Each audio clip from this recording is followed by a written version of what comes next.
ছোটবেলায় ভূগোলে 10 পয়েন্ট ছিল ম্যাপ পয়েন্টিং এ। আমরা যারা বাংলা মিডিয়ামে পড়াশোনা করেছি তারা এই বিষয়টা ভালোভাবে রিলেট করতে পারবেন। সেখানে পরীক্ষায় কচ্ছের রন ছিল খুব ইম্পর্টেন্ট, আর সেই থেকেই আমার মনের মধ্যে এই কচ্ছের রন দেখার ইচ্ছা তৈরি হয়েছিল। আজ সেই ইচ্ছা পূরণের দিন। আজকে আমরা ভুজ থেকে যাব দ্য রান অফ কচ্ছ, ঘুরে দেখব রণ উৎসব, সাথে থাকবে রোড টু হেভেন ধোলাভিরা। তাহলে সঙ্গে থাকুন। মানে হোয়াইট রান দেখার আমার কান্না পাচ্ছে। কচ্ছের হাইয়েস্ট পয়েন্ট হচ্ছে এই কালা ডুঙ্গার। এই যে দেখুন পুরো সল্ট।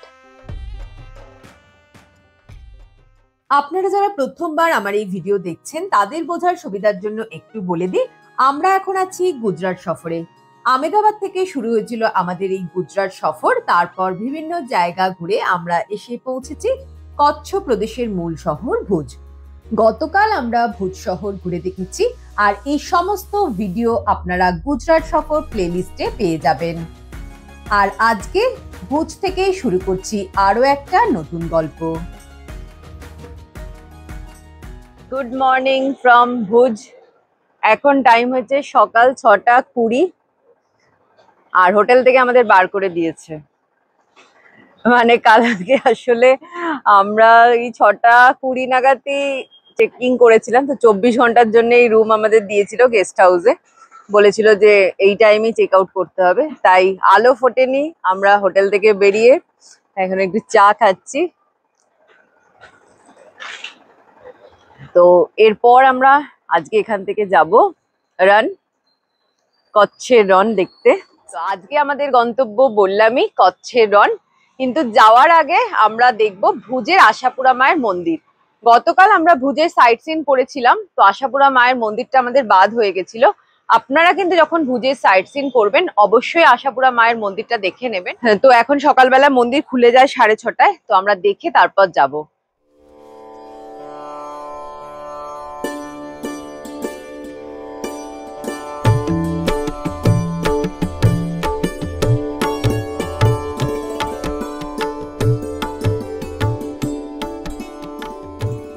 আমরা পৌঁছে গেছি আশাপুরা মায়ের মন্দিরে, আর যখন ঢুকছিলাম তার ঠিক জাস্ট আগে আরতিটা শেষ হলো। কচ্ছ প্রদেশের মূল দেবী কিন্তু এই আশাপুরা, আর আশাপুরা মায়ের যে মূল মন্দিরটা রয়েছে সেটা কিন্তু ভুজ থেকে প্রায় 170 কিলোমিটার দূরে। আর সেই মন্দিরের যে মূর্তিটা রয়েছে সেটা কিন্তু মায়ের স্বয়ম্ভু মূর্তি। আর এই মন্দিরে সেই মায়ের অনুকরণে এখানে মূর্তি তৈরি করা রয়েছে। তো 170 কিলোমিটার দূরে তো এখন যাওয়া সম্ভব না, তাই এই মন্দির দর্শন করে নিলাম। তো আপনারাও ভুজ আসলে আশাপুরা মায়ের মন্দির অবশ্যই দর্শন করবেন, আর এই মন্দিরটাও ভীষণ সুন্দর।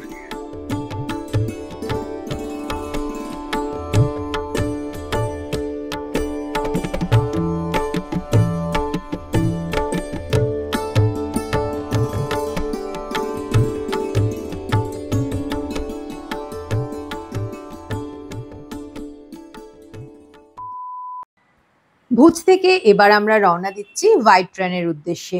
দূরত্ব প্রায় 80 কিলোমিটার, আর আমরা যাচ্ছি স্কুটি নিয়ে।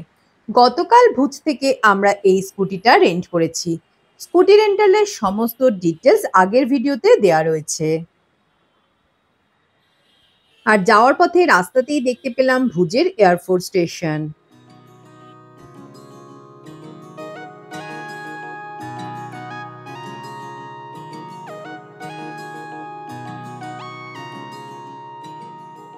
হোয়াইট রানের পথে যেতে যেতে কচ্ছের এই হোয়াইট রান নিয়ে কিছু ইনফরমেশন আপনাদের দিয়ে দিই। রন কথার সাধারণ অর্থ হলো মরুভূমি। কচ্ছ প্রদেশের উত্তর পূর্বে ৭৫০০ বর্গ কিলোমিটার জায়গা জুড়ে আছে এই রন। পূর্ব দিকের অংশটাকে বলা হয় লিটল রান, আর উত্তর দিকের বিস্তৃত অংশটাকে বলা হয় গ্রেট রান। রনের এই যে বিস্তৃত স্থলভূমি সেটা সমুদ্রপৃষ্ঠ থেকে কিছুটা ওপরে। বর্ষাকালে সমুদ্রের জলস্তর বাড়লে আরব সাগরের নোনা জল খাঁড়ি দিয়ে প্রবেশ করে স্থলভাগের বিস্তৃত অংশে।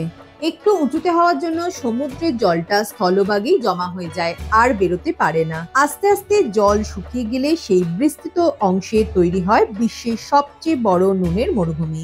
প্রতি বছর নভেম্বর থেকে মার্চ মাস পর্যন্ত দেশ বিদেশ থেকে প্রচুর পর্যটক ছুটে আসে এই নুনের মরুভূমি দেখার জন্য। আর সেই সময় এখানে হয় রণ উৎসব। আজকে 27শে ফেব্রুয়ারি এই রণ উৎসবের সেকেন্ড লাস্ট ডে, তাই আপনাদের সাথে নিয়ে এই রণ উৎসবও ঘুরে দেখব। কচ্ছের রণ যাওয়ার পথে আমরা এই জায়গাটা দাঁড়িয়ে পড়েছি, আর এখানে লেখা রয়েছে tropic of cancer is passing from here, মানে কর্কটক্রান্তি রেখা কিন্তু এই জায়গা দিয়েই গেছে। পৃথিবীর উত্তর গোলার্ধের ওপর দিয়ে গেছে ট্রপিক অফ ক্যান্সার বা কর্কটক্রান্তি রেখা, এবং দক্ষিণ গোলার্ধে দিয়ে গেছে মকর সংক্রান্তি রেখা। বেশ কিছু রাজ্যের ওপর দিয়ে গেছে এই ট্রপিক অফ ক্যান্সার, তার মধ্যে গুজরাট, মধ্যপ্রদেশ, রাজস্থান, ঝাড়খণ্ড, মিজোরাম, ত্রিপুরা এবং ওয়েস্ট বেঙ্গল রয়েছে। গুজরাটের হোয়াইট রণ যাওয়ার পথে যে জায়গাটা এখন আমরা দাঁড়িয়েছি, ঠিক এই জায়গাটার ওপর দিয়ে পাস করেছে কর্কটক্রান্তি রেখা।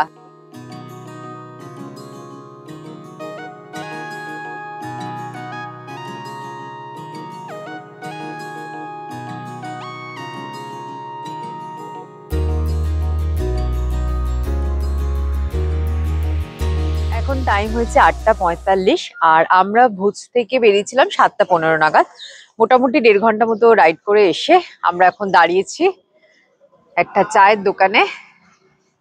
আর এখানে এইরকম খাটিয়াতে বসার অ্যারেঞ্জমেন্ট করা রয়েছে। তো ভুজ থেকে হোয়াইট রানের ডিস্টেন্স মোটামুটি 80 কিলোমিটার্স মতন। তো অলমোস্ট আমরা চলেই এসেছি 55 কিলোমিটার্স মতন। তো একটু ব্রেক নিলাম, এখানে সামনে দাবেলি বিক্রি হচ্ছে, তো দাবেলি দিয়ে আজকে ব্রেকফাস্টটা সেরে নেবো, তার সাথে একটু চা খাবো।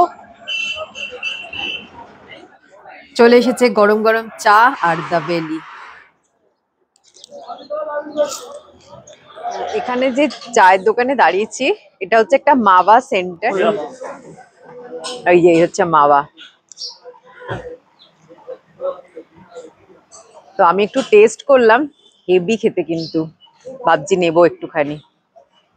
সবে চাটা খেলাম, তার জন্যে প্যাক করে নিয়ে নিই। দেখুন, প্যাক করিয়ে নিয়ে নিলাম 200 গ্রাম। 200 গ্রাম 80 টাকা। মালহার মাওয়া সেন্টার, এখানে দেখছি অনেকগুলো এরকম মাওয়া সেন্টার রয়েছে, ওইদিকেও রয়েছে,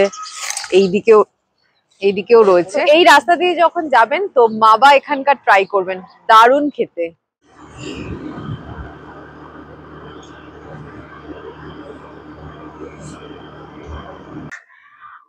আমরা পৌঁছে গেছি আজকে আমাদের স্টেতে, আর আজকে আমরা থাকবো কচ্ছের যে ট্র্যাডিশনাল ঘর হয় ভুঙ্গা, সেখানে। তো এই হচ্ছে আমাদের রিসর্ট, আপনাদের একটু দেখিয়ে দিই। এই ভুঙ্গাতে আজকে আমরা থাকবো। তো এই হচ্ছে আমাদের রুম। ভেতরে ঢোকার পর যেটা নজর কাড়ে সেটা হচ্ছে এখানকার দেওয়ালের ট্র্যাডিশনাল কচ্ছের আর্টওয়ার্ক। ওপরটাও ভীষণ কালারফুল, আর এখানে 2টো বেড রয়েছে, তো ভালো মতন 4 থেকে 6 জন থাকতে পারবে। তার সাথে অ্যাটাচ বাথরুমও রয়েছে। আর এই হচ্ছে ওয়াশরুমটা, ওয়েস্টার্ন টয়লেট, এদিকে একটা বেসিন রয়েছে। এই যে ভুঙ্গা স্টে রিসর্টটা আমরা আজকে বুক করেছি, তো এটা কিন্তু যে হোয়াইট রানের যে টেন্ট সিটি, যেখানে রণ উৎসব হয়, হোয়াইট রান থেকে প্রায় 25-26 কিলোমিটার পেছনে, অনেকটাই দূরে। আর রানের কাছাকাছি যে রিসর্ট গুলো রয়েছে সেগুলোর কিন্তু প্রাইস খুব হাই, মানে 6,000, 5,000-এর ওপরে, 4,000, 5,000, 6,000। তো আমাদের তো অত বাজেট ছিল না, কিন্তু খুব ইচ্ছা ছিল এই ভুঙ্গাতে স্টে করার, সেই কারণেই আমরা একটু দূরে এই রুমটা নিয়েছি। আর এখন অফ সিজন চলছে, মানে 28শে ফেব্রুয়ারি পর্যন্ত রণ উৎসব রয়েছে, আর আজকে 27 তারিখ, অলমোস্ট সেকেন্ড লাস্ট ডেতে আমরা এসে পৌঁছেছি রণে।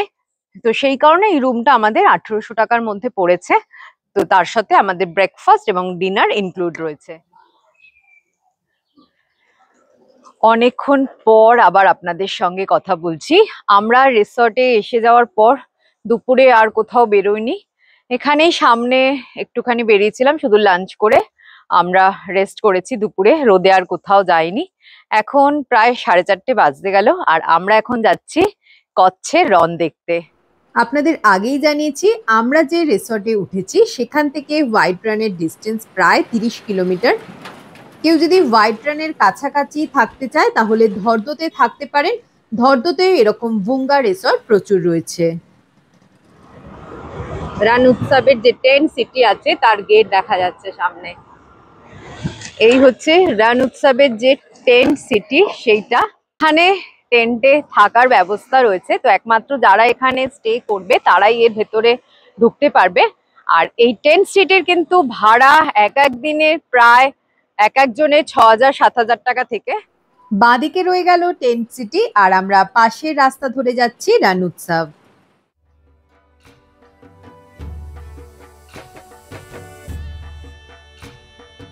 আমরা পৌঁছে গেলাম রান উৎসব। তো এই দেখতেই পাচ্ছেন এখানে সমস্ত যে স্টল রয়েছে, রাষ্ট্রপতি এসছে, তো ভিডিও তোলা যাচ্ছে না, প্রচুর সিকিউরিটি রয়েছে।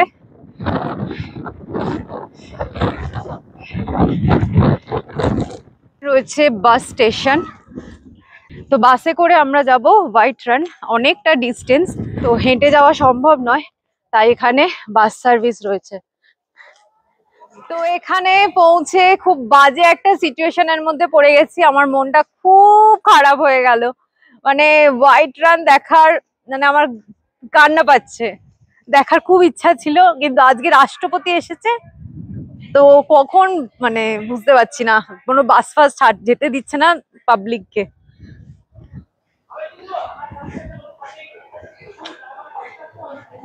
ভিড় জমে রয়েছে, সবাই মানে বিরক্ত, রেগে যাচ্ছে। এত কষ্ট করে খরচা করে মানুষ আসছে দেখতে, কিন্তু দেখতে পাচ্ছে না, তার ফলে একটা রাগ তৈরি হচ্ছে। আমার তো কান্নাই পাচ্ছে, আমি জানি,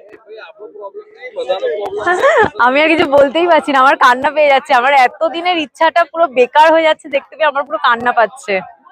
পাবলিক হাঁটতে শুরু করে দিয়েছে এখান থেকে, যদিও অনেকটা রাস্তা, প্রায় 2-3 কিলোমিটার হবে। আর এদিকে অলরেডি সূর্য মেঘে ঢেকে গেছে। তো রানেতে সানসেট দেখার যে ইচ্ছাটা ছিল সেটা টিং টিং টিং হয়ে গেল।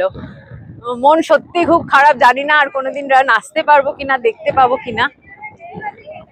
কিন্তু যে আশা নিয়ে এত দূর আসা, সেটা পুরোটাই বেকার হয়ে গেল। টেন্ট সিটি যেগুলো রয়েছে, এই যেখানে রুম রয়েছে, আর এদিকে সামনেও রয়েছে টেন্ট সিটি রুম। ফাইনালি আমরা বাসে উঠেছি। পাবলিকের চিৎকার চেঁচামেচি বিক্ষোভের পর ফাইনালি বাস যেতে দিচ্ছে ভেতরে। তো বাস থেকে নামলাম আমরা, আর যেহেতু রোদ চলে গেছে তাই সামনের রানের কিছু বোঝা যাচ্ছে না, যে হোয়াইট যে ব্যাপারটা সেই ফিলটা পাওয়া যাচ্ছে না। পুরোটাই হচ্ছে নুনের মরুভূমি। নুনের মরুভূমির মধ্যে যখন সূর্যের রশ্মিটা পড়ে তখন এটা পুরো চকচক করে, তাই সেই ফিলটা আমি নিজেও পেলাম না, আপনাদেরকেও দেখাতে পারলাম না। আমার নিজেরও খুব খারাপ লাগছে যে যার জন্য আমার এখানে আসা, সেই ফিলিংসটাই আমি পেলাম না। যেদিকে চোখ যায় পুরো নুনের মরুভূমি। একটা জিনিস ফিল হচ্ছে যে এই যে হোয়াইট ডেজার্ট, সেটা আসার জন্য বেস্ট টাইম কিন্তু নভেম্বর, ডিসেম্বর, জানুয়ারি।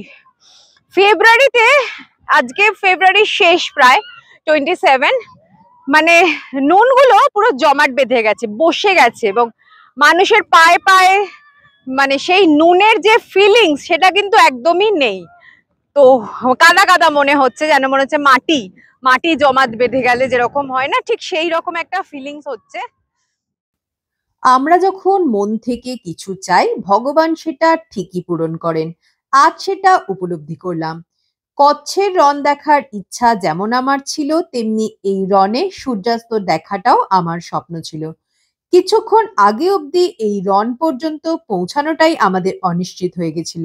সেখানে আমরা এখানে পৌঁছাতে পেরেছি, তারপর হঠাৎ করেই মেঘ কেটে পশ্চিম আকাশে সূর্যদেব দেখা দিল, যেটা সত্যি স্বপ্নের মতো। এই কচ্ছের রন পার হলেই পৌঁছে যাওয়া যাবে পাকিস্তান। গুজরাট ট্যুরিজমের অ্যাডভার্টাইজমেন্টে অমিতাভ বচ্চন একটা কথা বলেছিল না, কচ্ছ নেহি দেখা তো কুছ নেহি দেখা।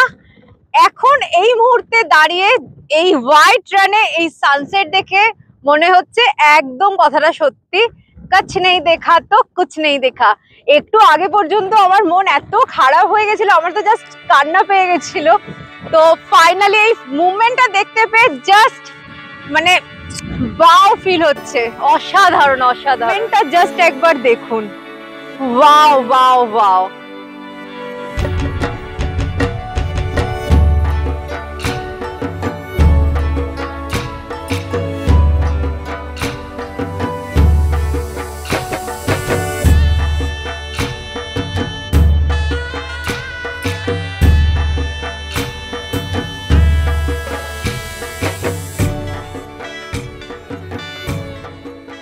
এসে পৌঁছালাম, তখন মেঘলা হয়েছিল, তার ফলে সেই হোয়াইট ফিলটা পাওয়া যায়নি। এখন কিন্তু বেশ বোঝা যাচ্ছে এই হোয়াইট ব্যাপারটা। দেখুন সানসেট হয়ে গেছে, কিন্তু আকাশের কালারটা একবার জাস্ট দেখুন, ও যেন রঙের খেলা।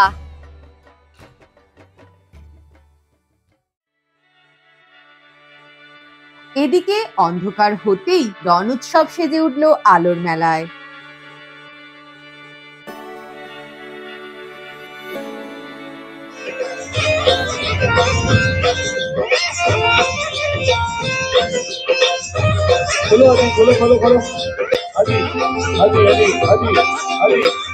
নভেম্বরের 1 তারিখ থেকে ফেব্রুয়ারির 28 তারিখ পর্যন্ত পুরো 4 মাস ধরে এই রণ উৎসব হয় এবং প্রত্যেকদিন সন্ধ্যেবেলা এখানে এরকম কালচারাল প্রোগ্রাম হয়।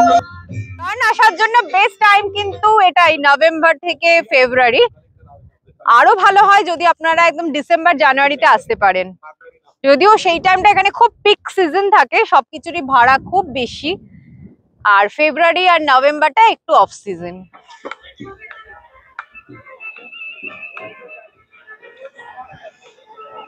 আর এখানে রণ উৎসবে ফুড স্টল যে অনেক বন্ধ হয়ে গেছে, যেহেতু কালকে লাস্ট ডে, কিছু কিছু ফুড স্টল খোলা আছে। পিৎজা, গার্লিক ব্রেড, ম্যাগি, কি খাবে? তো এখান থেকে আমরা একটা পিৎজা অর্ডার করলাম, ভেজ কর্ন চিজ পিৎজা। এখানে রয়েছে সমস্ত স্টল, গুজরাটি ট্র্যাডিশনাল, এই যে বাচ্চাদের চানিয়া চোলি, কেডিউ,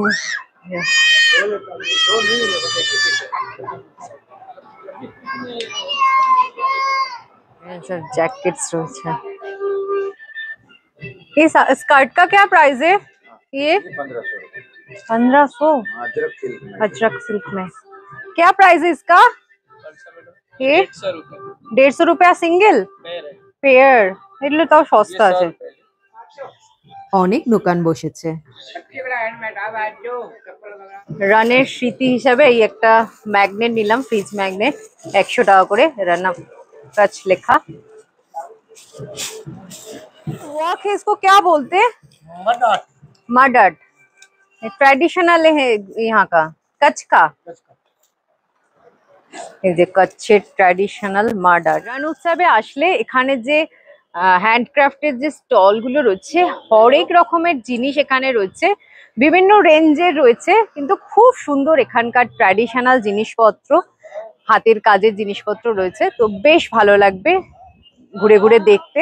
আজকে যখন প্রথম বিকালবেলা এই হোয়াইট রানের কাছে এসে পৌঁছেছিলাম, তখন মনটা খুব খারাপ হয়ে গেছিল, একটা খারাপ নোটে মানে শুরু হয়েছিল বিকালটা, বাট শেষটা একটু হলেও মনটা ভালো হয়ে গেছে। যেটুকু আমরা দেখেছি হোয়াইট রান ভালো লেগেছে, এখানকার রান উৎসব দেখেও খুব ভালো লাগলো। তো এবার আমরা ফিরে যাব আমাদের যে রিসর্ট আছে সেখানে।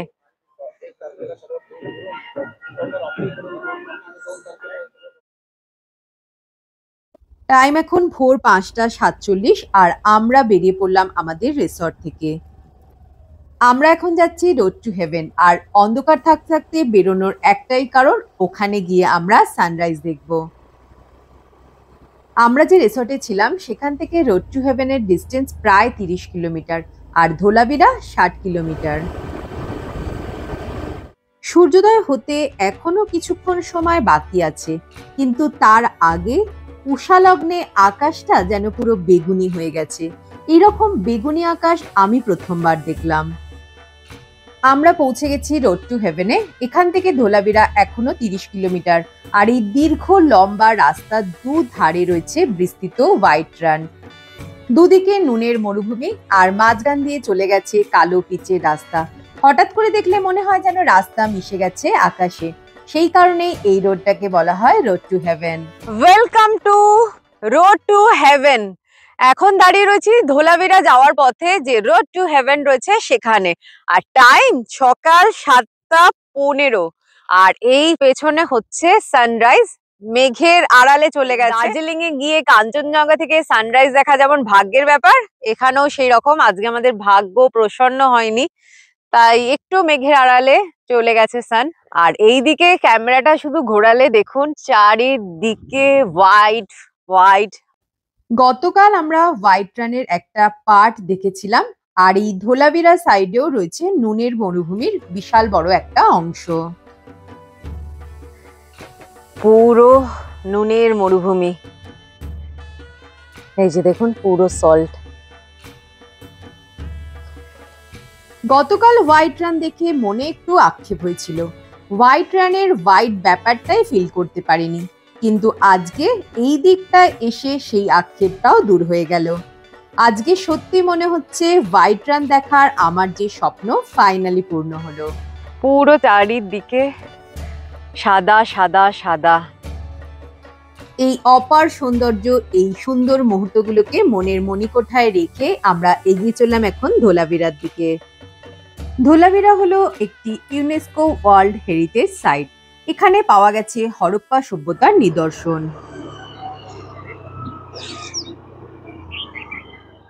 পাঁচটি বৃহত্তম হরপ্পা স্থানের মধ্যে ধোলাভিরা হলো একটি। সিন্ধু সভ্যতার সময় এটি একটি প্রধান নগর ছিল। আমরা এখন এসে পৌঁছেছি যে ধোলাভিরা যে হরপ্পান সিটি আছে, ধোলাভিরাতে হরপ্পা যে সভ্যতা ছিল তার নিদর্শন পাওয়া গেছে। তো সেই হরপ্পান সিটি দেখতে এসেছিলাম, কিন্তু আনফরচুনেটলি এখানে আজকে প্রেসিডেন্ট আসবে, তো গতকাল থেকেই সেই প্রেসিডেন্টেরই ব্যাপার চলছে, তার ফলে আমরা কোথাও কিছু ভিজিট করতে পারছি না। প্রেসিডেন্ট তো আমাদের পয়সার, আমাদের কিছুর কোনো ভ্যালু নেই, টাইমস এর কোনো ভ্যালু নেই। তো যাই হোক, কিছু করার নেই, আমরা বাইরে থেকেই দেখছি, দেখে চলে যাচ্ছি। ভেতরেই রয়েছে হরপ্পান যে সিটি, যে সভ্যতা, তার নিদর্শন এখানে রয়েছে। তো আমরা ভিজিট করতে পারলাম না, তো আপনারা আসলে অবশ্যই এটা ভিজিট করবেন। এখানে একটা মিউজিয়ামও রয়েছে, সেই সভ্যতার সমস্ত নিদর্শন এখানে রাখা রয়েছে। রাস্তায় চারিদিকে পুলিশ রয়েছে, যেহেতু আগামীকাল প্রেসিডেন্ট আসবে।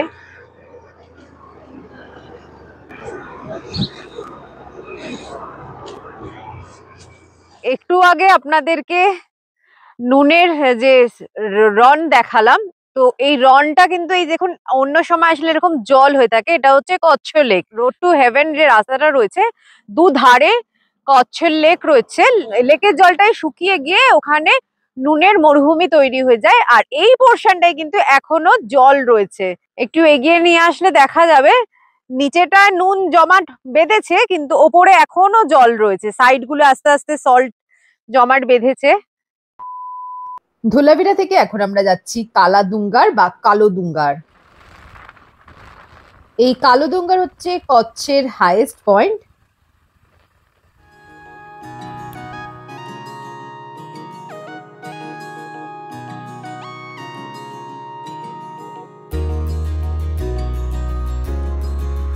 যেহেতু হাইয়েস্ট পয়েন্ট, তাই একটু পাহাড়ের চড়াই আমাদের করতে হবে।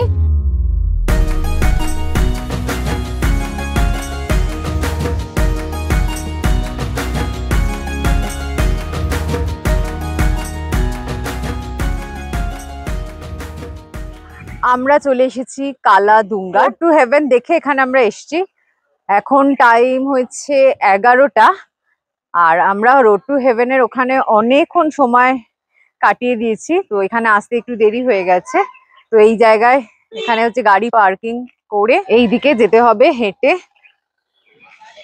এখানেও যাওয়ার রাস্তার দুধারে ছোট ছোট দোকান রয়েছে, নানা রকমের জিনিস এখানে বিক্রি হচ্ছে, বেশিরভাগটাই কচ্ছের ট্র্যাডিশনাল হ্যান্ডিক্রাফট আইটেমস।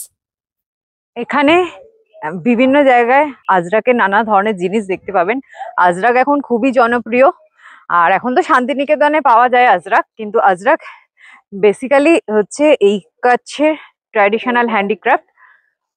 তো দাম এখানে আজরাকের বেশ ভালোই রয়েছে, মানে কম নয়। আমি কিছু দর করলাম, স্টল গুলোই 400 450 বলছে। এই আজরাকের এই স্কার্ট গুলো 1500 করে বলছে। আর এই সামনে দেখা যাচ্ছে ভিউ পয়েন্ট। এখানে আসতে না আসতেই সবাই পাগড়ি পরন করে ধরছে। তো এই পাগড়ি পরার জন্য পাগড়ি হচ্ছে 20 টাকা, আর এই দূরবীন নিচে থেকেই নেওয়া যাচ্ছে। তো এটা 50 টাকা ভাড়া। তো এটা সাহায্যে পাকিস্তানের বর্ডার দেখা যাবে। কালাদুঙ্গার হচ্ছে কচ্ছের সবচেয়ে হাইয়েস্ট পয়েন্ট। তো এখান থেকে পুরো হোয়াইট রান দেখা যায়।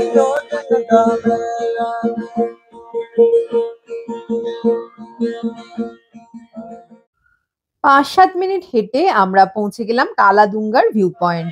এই যে সামনে দেখুন পুরো হোয়াইট রান দেখা যাচ্ছে। প্রচন্ড হাওয়া, মানে যেহেতু আমরা অনেকটাই উপরে উঠে এসেছি, কচ্ছের হাইয়েস্ট পয়েন্ট হচ্ছে এই কালাদুঙ্গা। সামনেই রয়েছে পাকিস্তান, এখান থেকে প্রায় 50-60 কিলোমিটার হবে।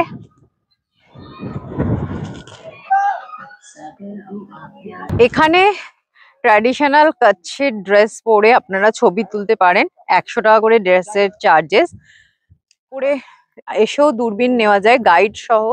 দূরবীনের জন্য রেট বলছে 200 টাকা, মানে এক একজনের 100 টাকা। গাইড দেখিয়ে দেবে, 5টা পয়েন্ট দেখিয়ে দেবে। তো ওই 5টা পয়েন্ট দেখানো আর দূরবীনের চার্জেস মিলিয়ে মাথা পিছু 100 টাকা করে বলছে। আমরা দূরবীন যেহেতু নিচে থেকে নিয়ে এসেছিলাম, আর এখানে 50 টাকা দিয়েছি দুজনের, ওরা শুধু 5টা পয়েন্ট আমাদের দেখিয়ে দিয়েছে। তো 5টা পয়েন্ট দেখালো, তার মধ্যে আমি আপনাদের দুটো পয়েন্ট একটু জুম করে দেখিয়ে দিচ্ছি, জানি না কতটা বোঝাতে পারবো। এইটা দেখা যাচ্ছে মাঝখানে হোয়াইটের মধ্যে একটা ব্ল্যাক ওটা হচ্ছে আর্মি বেস ক্যাম্প। ওখানে কিছু ট্যাঙ্কার রাখা রয়েছে, যেটা আমরা দূরবীনের সাহায্যে ভালো দেখতে পাচ্ছি, কিন্তু ক্যামেরা আপনাদের সেইভাবে স্পষ্ট দেখাতে পারছি না। আর এদিকে রয়েছে এই যে দেখুন একটা ব্রিজ দেখা যাচ্ছে। এই ব্রিজটাই 1971-এ তৈরি হয়েছিল ইন্ডিয়া পাকিস্তানের যুদ্ধের সময়। এখানে এই কচ্ছের ড্রেস বললামই, পরে ছবি তোলা যাবে, তো আমিও পরছি।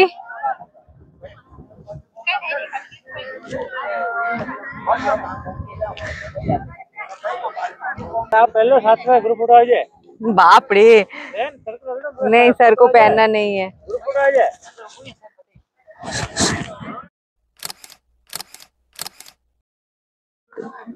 ড্রেস পরে এখানে ছবি তোলা প্রথমে 100 টাকা বলছিল, তারপর 50 টাকায় রাজি হয়েছে, মানে রাজি হলো। তো আমরা 50 টাকা দিলাম ড্রেস পরে ছবি তোলার জন্য। ছবি আপনারা মোবাইলে যত ইচ্ছা তুলুন, ড্রেসের রেন্টটা ওরা নিচ্ছে। এখানে রয়েছে দত্তাত্রেয় মন্দির। এই মন্দিরটা 400 বছরের পুরনো একটা মন্দির, বর্তমানে রেনোভেশন করা হয়েছে।